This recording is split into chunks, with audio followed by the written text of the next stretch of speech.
While Jesus was saying these things, a certain woman from the crowd spoke up, "Happy is the mother who gave birth to you and who nursed you."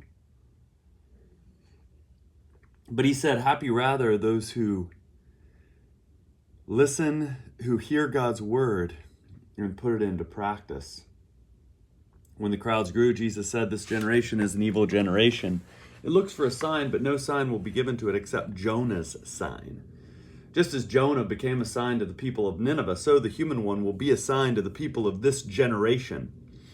The queen of the south will rise up at the judgment with the people of this generation and condemn them because she came from a distant land to hear Solomon's wisdom. And look, someone greater than Solomon is here. The people of Nineveh will rise up at the judgment with this generation and condemn it because they changed their hearts and lives at Jonah's preaching, and one greater than Jonah is here."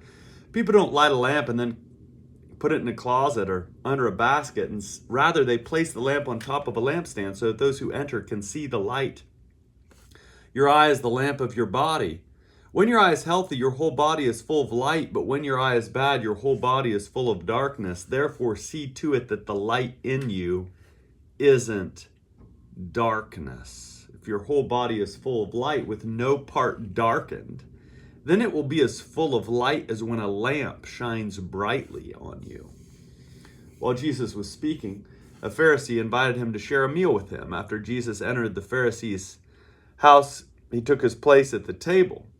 When the Pharisee saw that Jesus didn't ritually purify his hands by washing them before their meal, he was astonished. The Lord said to him, You Pharisees clean the outside of the cup and platter, but your insides are stuffed with greed and wickedness. Foolish people. Didn't the one who made the outside also make the inside? Therefore give to those in need from the core of who you are, and you'll be clean all over.